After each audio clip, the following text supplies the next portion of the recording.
Olá, eu sou Jéssica Campos e esse é o Chá com Cefas. Hoje nós estamos aqui, eu e Frei Marques, que você já conhece, com Santiago Matos, que é o responsável pela articulação contra a fome do Advocacy aqui do Cefras, ou seja, é ele quem trata dos assuntos alimentares e da falta de alimento, principalmente, que acomete o nosso país hoje. Bem, o nosso tema hoje é triste, pesado, mas muito importante ser debatido, que é a fome. Como a gente está seguindo no campo do porquê os franciscanos falam do que falam, a fome sempre foi uma preocupação de São Francisco. E hoje, outubro de 2022, tem 33 milhões de pessoas que não têm acesso à comida no nosso país. Oi, Frei Marques, e aí, como que a gente faz com essa fome? Não é, moça? Tu já começou. E aí, Frei Max, resolve a fome, né? Realmente acho que é um momento difícil, né? Aproveito para saudar quem nos acompanha, seja pelo YouTube, ou seja pela rádio de Pato Branco e lugares próximos, né? Mas a gente acho que deveria talvez pensar um pouquinho, de fato, porque isso tem a ver com São Francisco, né? São Francisco, ele sai já falamos isso em outro momento, que ele sai da cidade porque ele propõe um tempo novo, uma outra forma de vida e vai morar com os leprosos. E na sociedade naquela época, os leprosos, que a lepra, né, hoje a gente chama hanseníase, ela não tinha cura. E aí então é isso, né? A hanseníase vai apodrecendo as pessoas, né, geralmente das extremidades do corpo para dentro. E São Francisco, então, vivia nessa sociedade que tinha muito medo de contrair essa lepra, de tal modo que as pessoas não podiam estar na cidade. E não estando na cidade, essas pessoas não viviam esse projeto com tudo aquilo que tem para acontecer. E, nesse sentido, quando São Francisco sai e vai morar com os leprosos, então a gente entende que ele vai viver a mesma circunstância que aqueles leprosos vivem, que é o abandono, o descaso, a morte e a fome. Essa mesma realidade acontece hoje. Nós, de repente, mesmo dentro de uma cidade, nós descartamos algumas pessoas que estão renegadas ao direito à habitação da cidade, à comida, à saúde, o convívio e a dignidade. Então, por que os franciscanos vivem isso e como que a gente lida com isso? Entendendo que a gente precisa fazer algumas idas ao encontro e estando lá se misturar com eles para buscar respostas assim. E mais do que só dar comida para quem tem fome, é estabelecer políticas para que não haja mais fome, né, Santiago? Exatamente. Eu acho que essa é uma grande questão que a gente está vivendo hoje, fazendo um paralelo com o que Frei Marques coloca de São Francisco com a lepra, né? A fome hoje é como se fosse uma lepra dentro do nosso país, que está corroendo e matando pessoas, né, em todos os locais do Brasil, desde o sul ao norte, do leste ao oeste. A gente está vendo essa situação que está em índices alarmantes. Assim. Em 2019, o dado da fome no Brasil era que 19 milhões de pessoas passavam fome.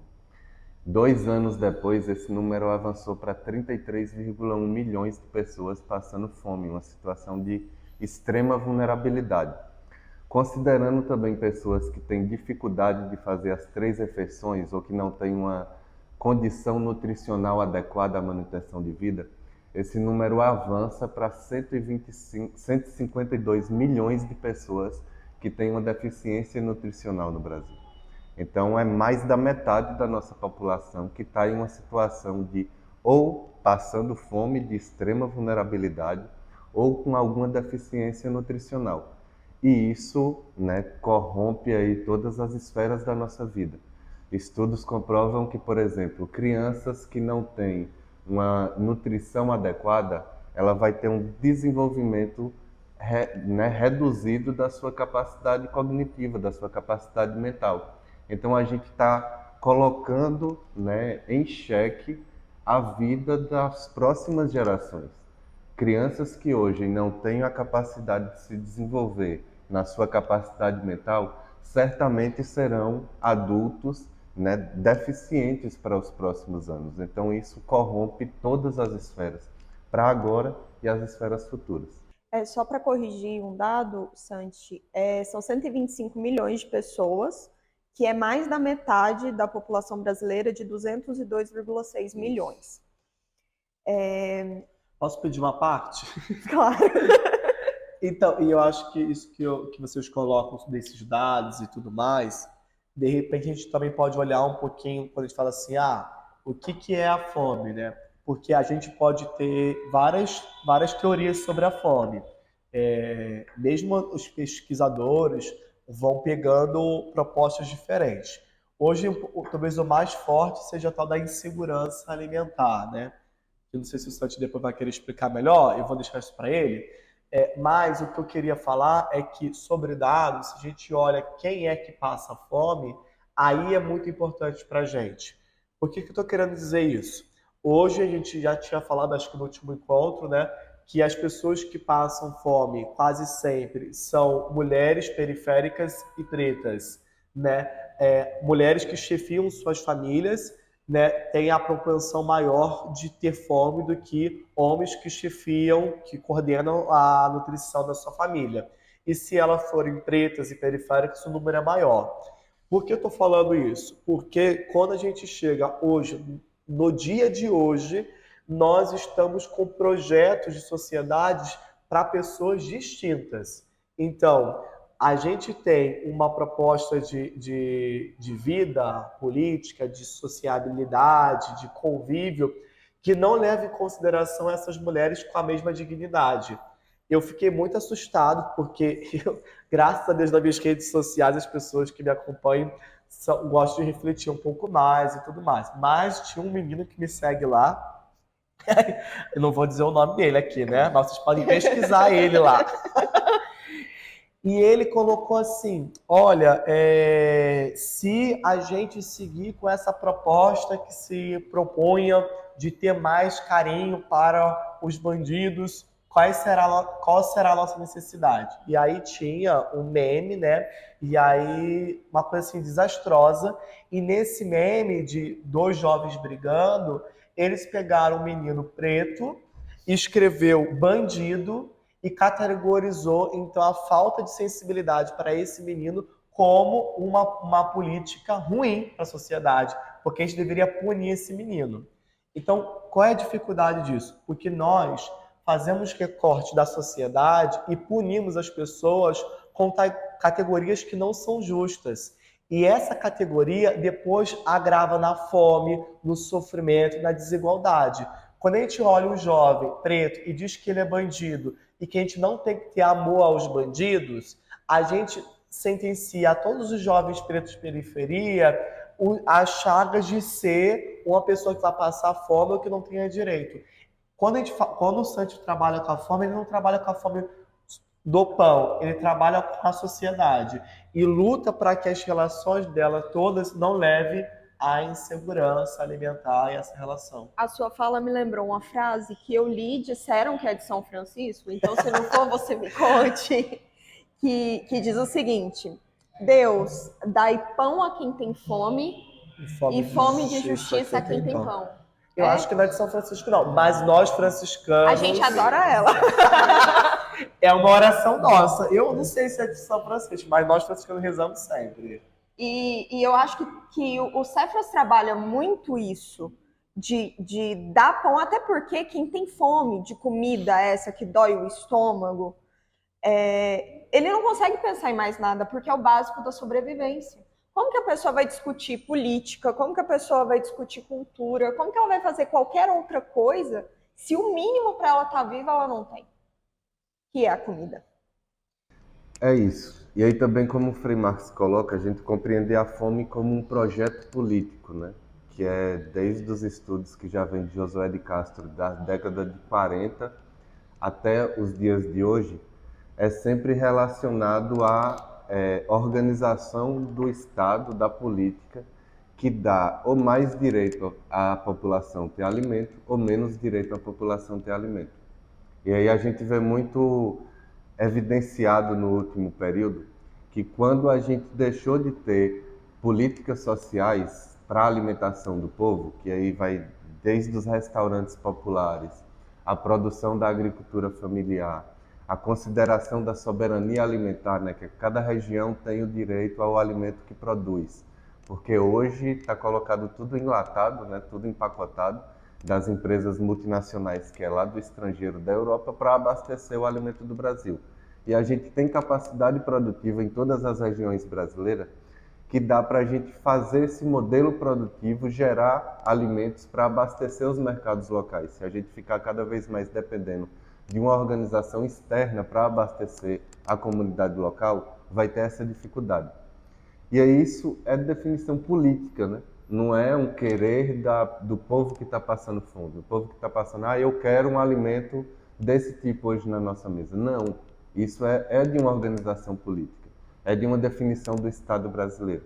E aí dessas definições a gente pode ver algumas contradições que teve no último período, que foi depois de que teve a gerência do Estado brasileiro, né, digamos assim, por um projeto político que priorizou o combate à fome, a gente saiu do mapa da fome em 2014. Então a gente tinha menos de 5% da população brasileira com insegurança alimentar. E hoje a gente vê esses números alarmantes por conta que essas políticas públicas que eram para atender o Estado brasileiro, a população brasileira com alimentos, elas foram cortadas pelo governo. Então hoje a gente não tem uma priorização de produção da agricultura familiar, que é quem coloca 70% do alimento na mesa do brasileiro. A gente não tem um processo de compra pelo Estado brasileiro dessa produção da agricultura familiar. E a gente não tem um processo de distribuição desse alimento, que antes tinha a Conab, né? Que era quem fazia o armazenamento e distribuição do alimento direto. E que aí a gente não tem mais isso dentro do Estado brasileiro. E aí a gente vê o número cada vez mais aumentar e ter uma insegurança alimentar, que é não ter nem o nutriente necessário, nem o alimento em quantidade suficiente para a população. Que entra naquela questão de aumentar a quantidade de pessoas obesas e desnutridas, porque a pessoa não tem condição de comprar arroz, feijão, carne e verdura, mas tem condição de comprar miojo, e aí ela vive comendo miojo, que vai aumentar a quantidade de carboidrato, sódio e tudo isso no corpo, vai se tornar obesa, o que é também uma doença que vai lá para o hospital e não tem nutriente no corpo. Isso, não compra carne, mas tem o direito para comprar salsicha, né? O dinheiro só dá para comprar salsicha, digamos assim. Então, E eu acho que o Santi colocou várias questões que, de repente, a gente precisa esmiuçar um pouco para entender a fome. Por exemplo, quando a gente fala assim, não existe política pública para a produção de alimentos. Então, o que a gente está falando sobre isso? Por exemplo, nós temos um grande projeto econômico do Estado para a produção de alimentos. Sim, e eles são quase sempre da pecuária ou dos grãos, como só jeito mais do agronegócio. compreendido enquanto commodity, né? Não é alimento, é commodity que vai para o exterior para garantir a balança comercial e gerar lucros. Tanto Isso. que o agronegócio bateu recorde de produção de grãos, ao mesmo tempo que o Brasil bateu o recorde de pessoas passando fome. Exato. Então é tido como o que a gente fala, né? O agronegócio ele não produz alimento, ele produz commodity para visar o lucro. E aí vai virar ração para porco na China, vai virar outras... Isso, e commodity é isso, gente, é esses insumos, coisas variadas que a gente produz para exportação, né? Isso. Então, matéria-prima, grosso modo, né? Que não é material, não é tecnologia, nem nada. E nesse sentido, por exemplo, existem vários projetos que já aconteceram e que depois foram descontinuados ou perderam força no país para a produção de alimento. Por exemplo, a gente pode fazer, e já aconteceu, e existe ainda também, só que em escala menor, o financiamento e o incentivo econômico para pequenos agricultores. Existe essa possibilidade. Você pode investir no pequeno agricultor. Por quê? Quando o cara está plantando, sei lá, na tua região, alface, e aí dá ruim para ele tem um problema muito sério, Porque se deu ruim para ele não tem condições de se sustentar mais. Então ele deixa de produzir em casa e vai buscar outra forma de conseguir sustento, porque as questões climáticas, a instabilidade da produção é muito grande. E até porque se ele for produzir, nesse caso, com o valor de produção, fica tão caro para ele que a pessoa, em vez de comprar com ele, vai comprar com um grande supermercado. E aí ele não consegue vender, então ele abandona aquela produção. Você financiar o pequeno agricultor fará com que você tenha uma economia para aquele lugar e a pessoa não abandone a sua produção.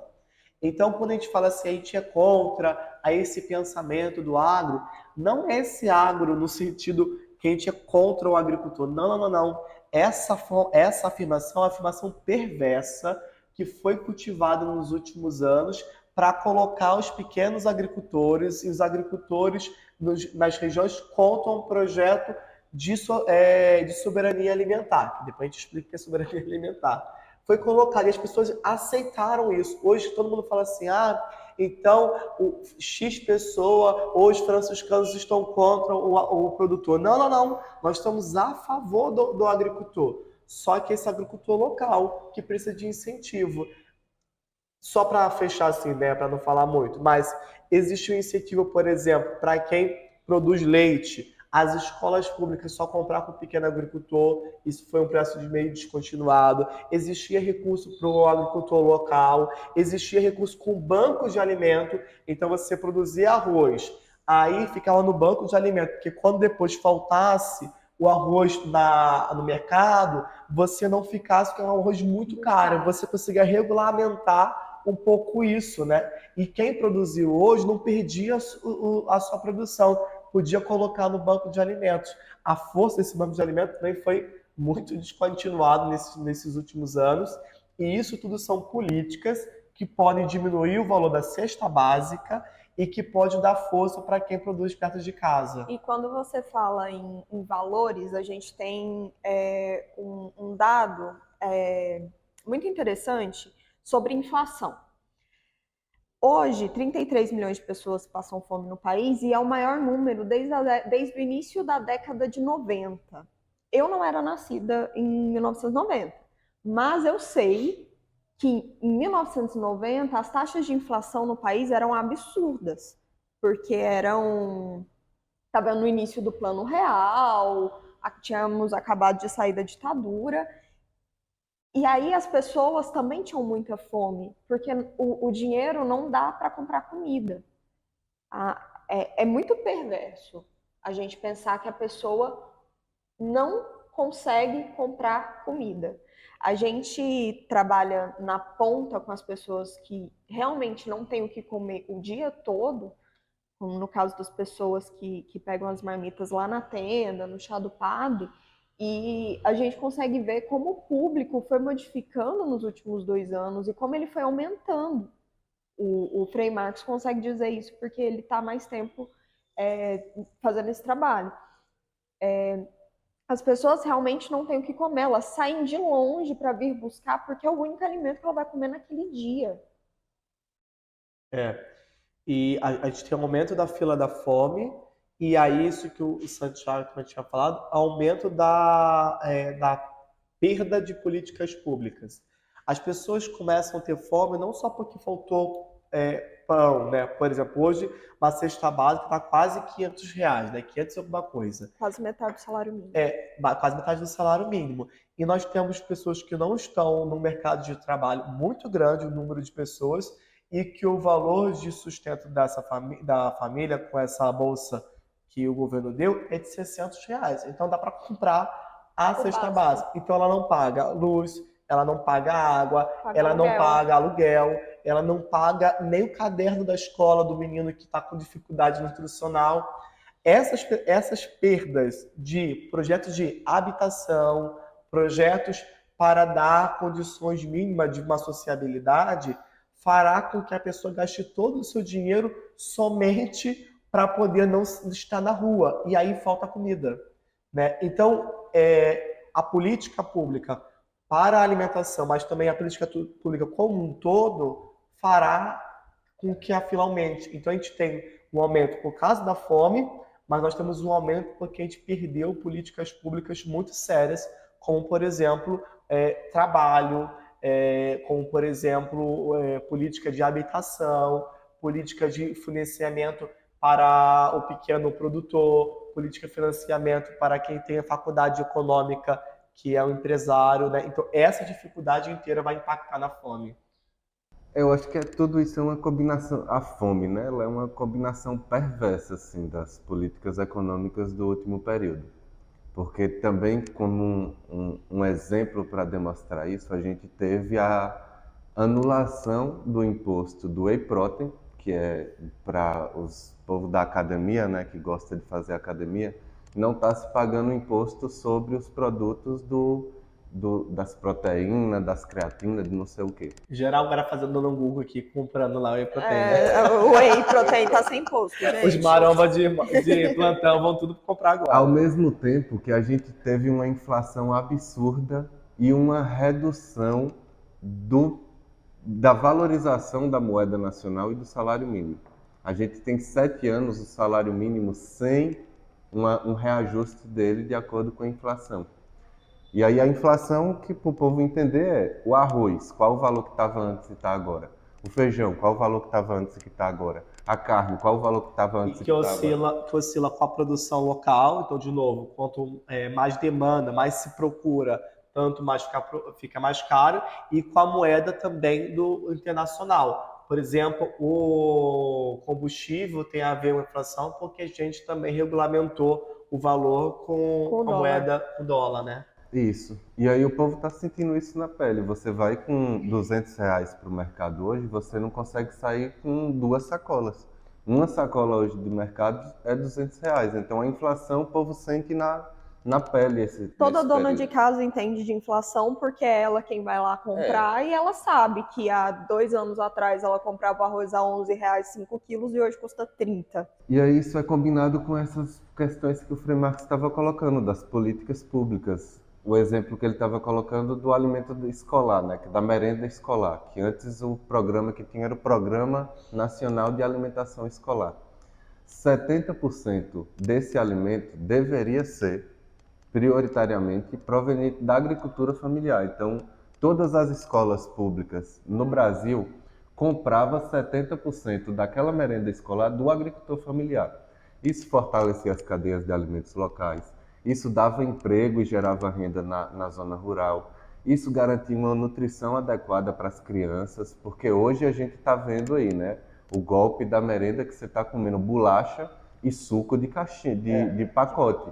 Isso não alimenta ninguém. As crianças estão numa situação completamente, né, desolada, assim. E isso sem falar na qualidade da comida do agricultor familiar, que não tem 700 tipos de agrotóxico no produto que ele vende. Porque os grandes produtores, usam muito veneno para não perder o produto. E aí é isso, combinação da inflação com essas políticas públicas e também uma combinação do que a gente chama dessa política de emprego e renda da economia que foi colocada nesse último período. A gente teve uma perda em massa dos direitos trabalhistas. E hoje a gente vê as pessoas sendo empregadas a partir do que a gente chama de uberização, né? Uma pessoa que coloca a bolsa nas costas para ir fazer a entrega de lanche, para ganhar uma merreca, assim, sem nenhum direito. Se a bicicleta quebra, ele não tem nenhum direito para pagar o conserto da bicicleta. Se ele cai, morre e é atropelado e morre, ele não tem nenhum direito. Então ele tem essa merreca sem uma moeda valorizada. Quando chega em casa com 200, 300 reais, esse dinheiro vai todo para comprar o leite da criança, para comprar o arroz. Então a gente está vendo uma combinação que está colocando a população hoje em uma situação absurda, assim. E acho que tu falando, por exemplo, desse processo, eu para mim penso que é um movimento cultural. Nós vamos pensando que essa é a saída, sabe? Por exemplo, vocês falaram um pouco tempo antes sobre alimentos que não são saudáveis e que as pessoas buscam. Então, tipo, todo mundo quer ir lá numa redistribuição de hambúrguer para não dar mexer para os outros de graça, né? E aí vai lá buscar aquele hambúrguer né, que é super barato, e aí enche a pança, né, da pessoa. E aí fala assim, tá vendo? Porque esses alimentos são mais baratos, são mais acessíveis. Mas não é verdade. O que é mais barato? Você comprar um hambúrguer ou você comprar 5 quilos de arroz, O né? que dura mais, né? Exato. Então, o que que vale, o que que é mais vantajoso? Você comprar uma caixa de um suco, ou então você comprar uma penca de banana. Essa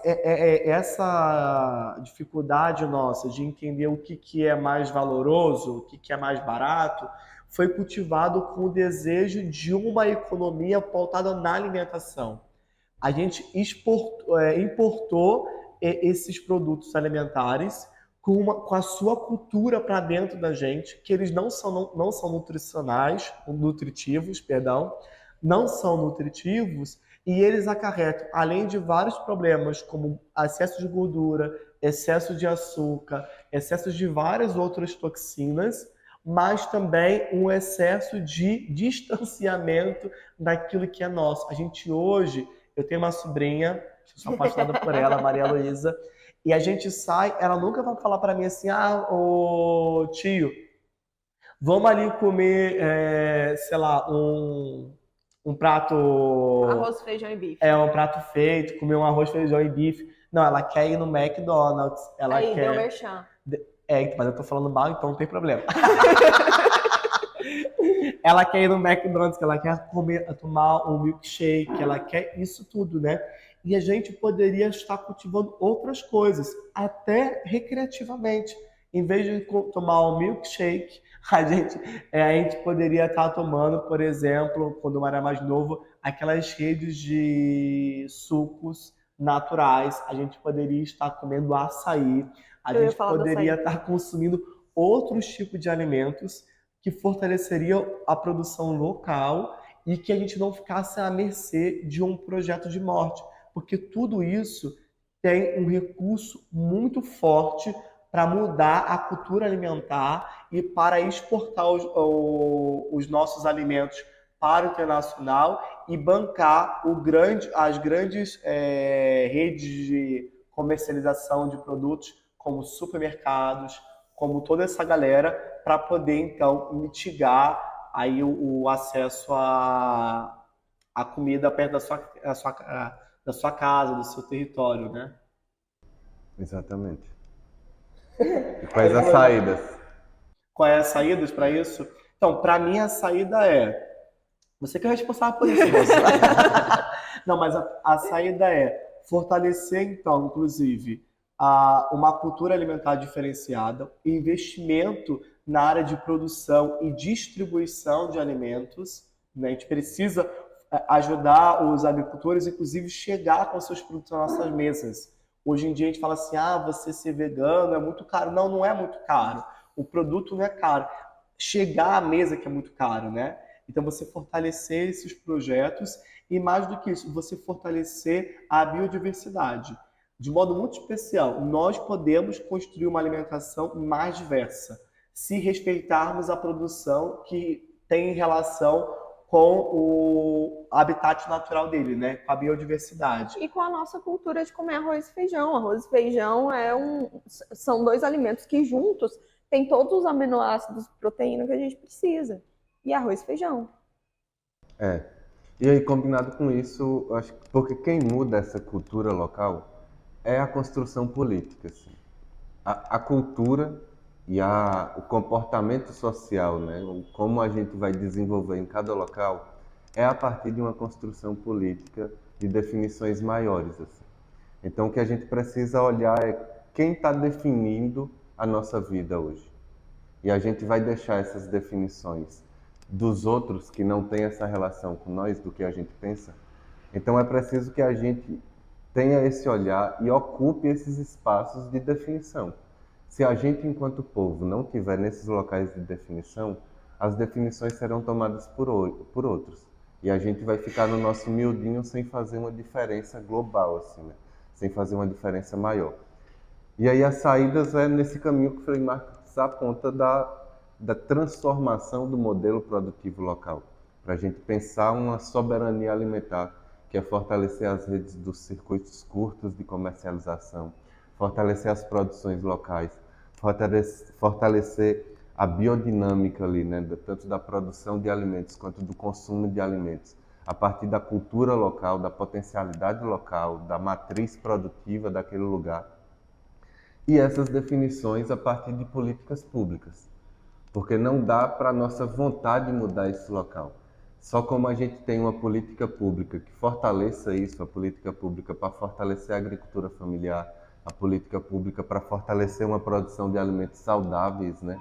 Para romper, inclusive, com esse sistema que coloca só para produzir com veneno, mas falar, não produz mais apenas com veneno, a gente produz mais com tecnologia. Existem tecnologias atualmente que consideram aquela lógica produtiva e atinge níveis de produtividade que abastece o comércio local, abastece a população.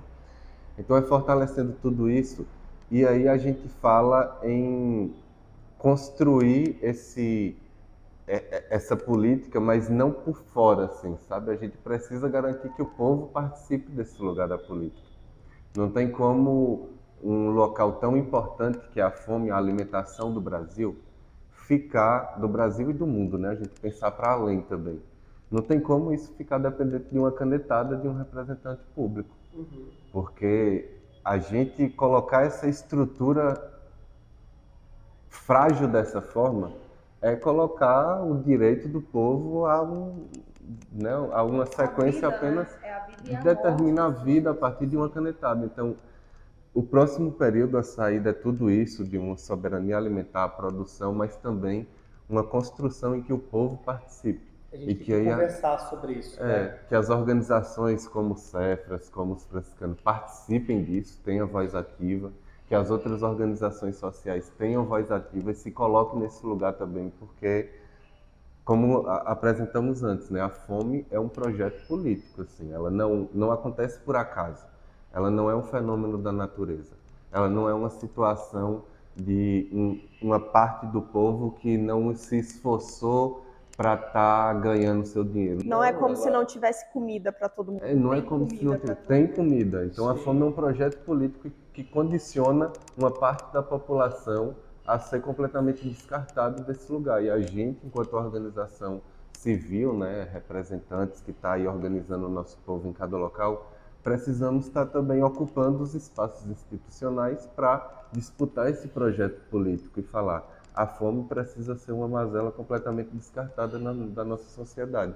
E para isso precisa ter participação popular.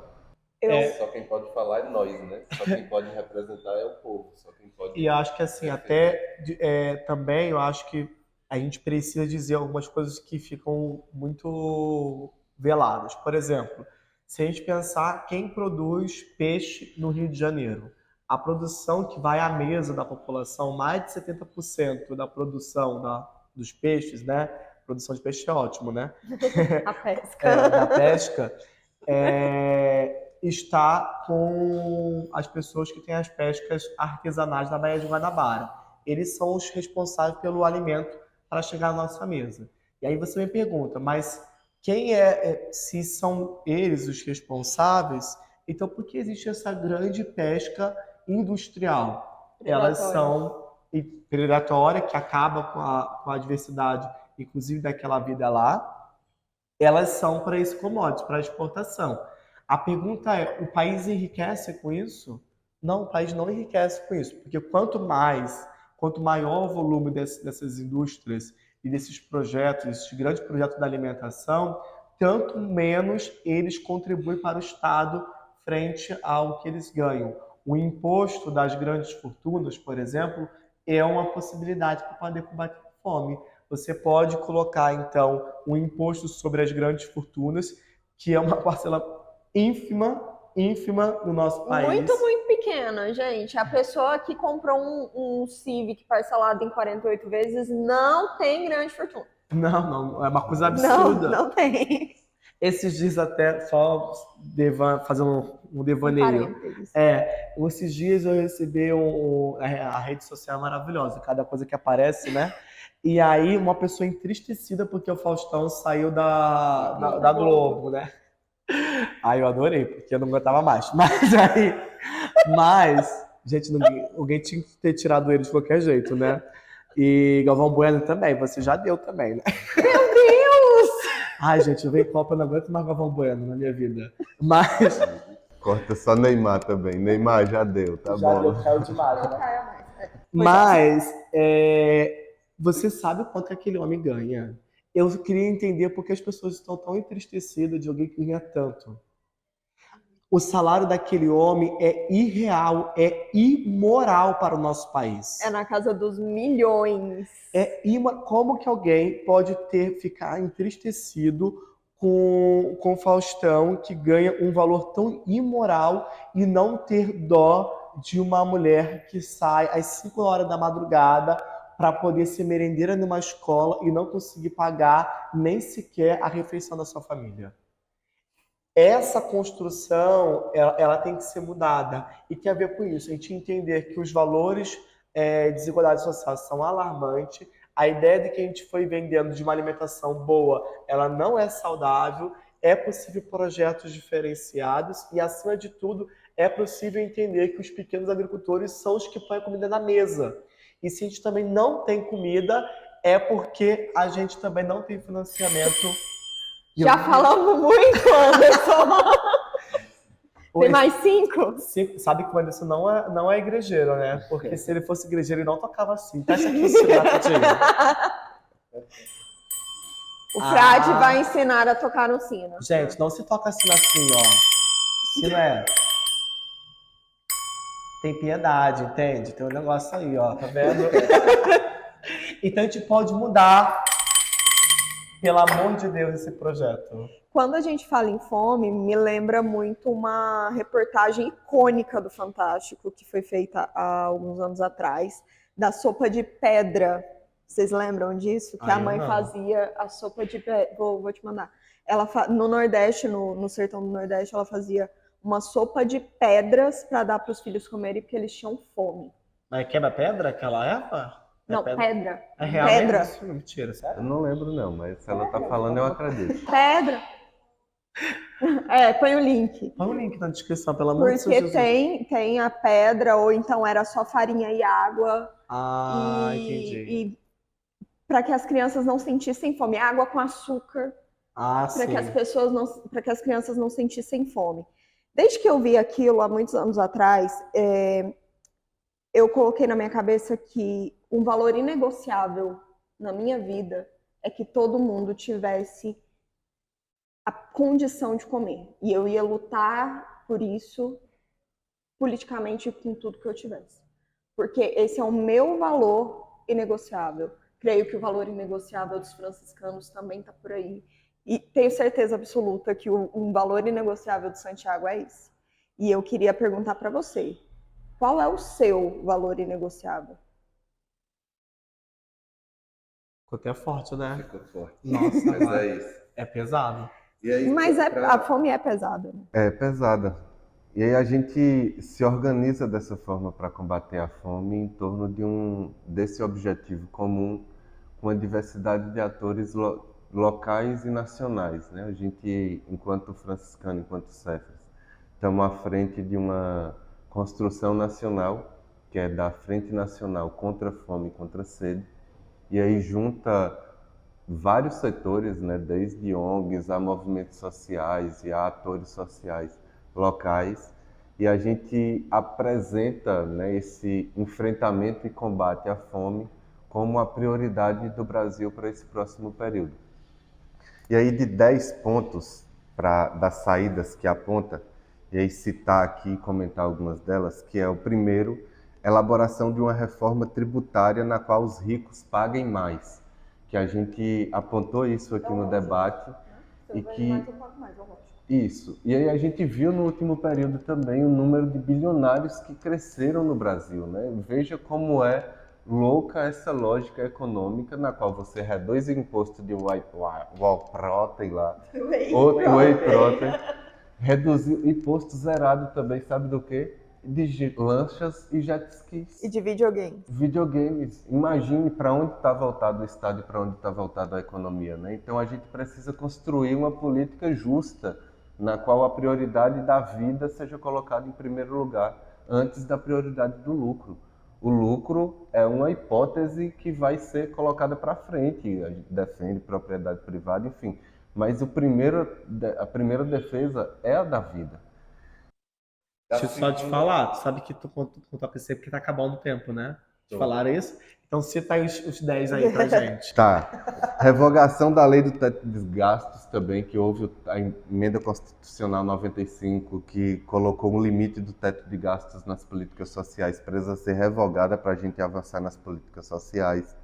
Implementação da renda básica cidadã, que é um projeto de quem tem deficiência, né, nessa inflação que está, nessa desvalorização do salário mínimo, precisa ter uma renda básica para o cidadão ter a sua dignidade de vida ali, não ser comprometido.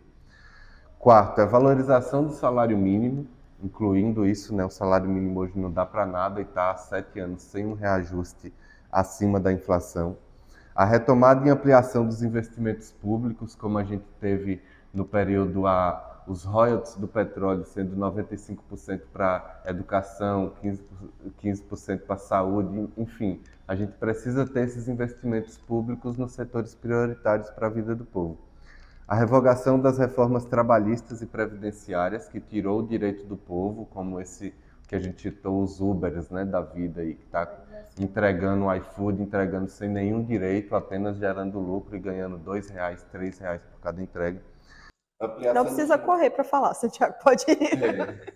Ampliação do financiamento público da saúde, a defesa do SUS, porque a gente, antes de qualquer coisa também, precisa ter um Estado que atenda a população, né, que está adoecida com o número de agrotóxicos sendo colocado na sua alimentação, os índices de depressão que surgiram no último tempo. Então a gente tem uma sociedade adoecida.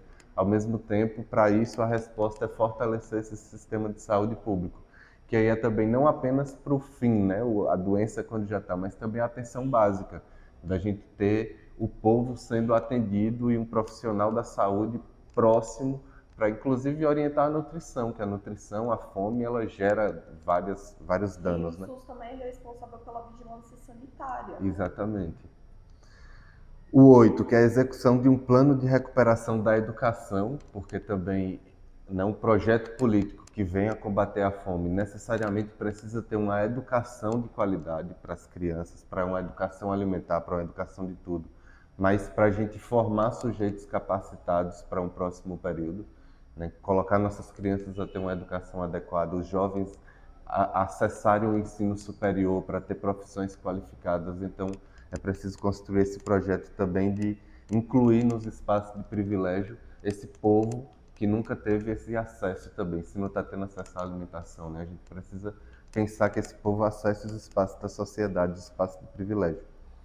9, retomar e ampliar as mais diversas formas de participação social, como a gente está construindo a Frente Nacional contra a Fome, construindo dentro dessa participação social. Então, é ampliar isso para que o povo também defina a política, né, e participe da política. E, por fim, a instituição de uma política de desmatamento zero com recuperação de áreas desmatadas. Porque não tem como a gente... O símbolo que está colocado hoje é uma disparidade entre produzir alimentos e preservar o ambiente. E essa lógica não existe, essa disparidade. O que a gente tem de área desmatada atualmente é suficiente para a gente produzir muito mais alimentos do que a população brasileira necessita para enfrentar e combater a fome, para colocar um alimento com qualidade na mesa de todo o povo brasileiro. É isso, a gente apresentou o problema, que é pesado, que é doído e que atinge todas as pessoas. Mesmo que você tenha comida na mesa, a fome também te atinge. E as soluções. Fica por aqui esse chá com Cefras, que a gente conversa sobre assuntos muito sérios enquanto a gente toma um chazinho. Até o próximo. Até mais, paz e bem.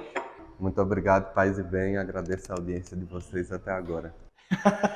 Para quem quer ajudar o Cefras no trabalho que a gente faz de combate à fome e da defesa do ser humano, os links de doação vão estar aqui embaixo, o nosso site e o nosso Pix. Que é cefras@cefras.org. .br. Muito bem. É isso aí. Até mais!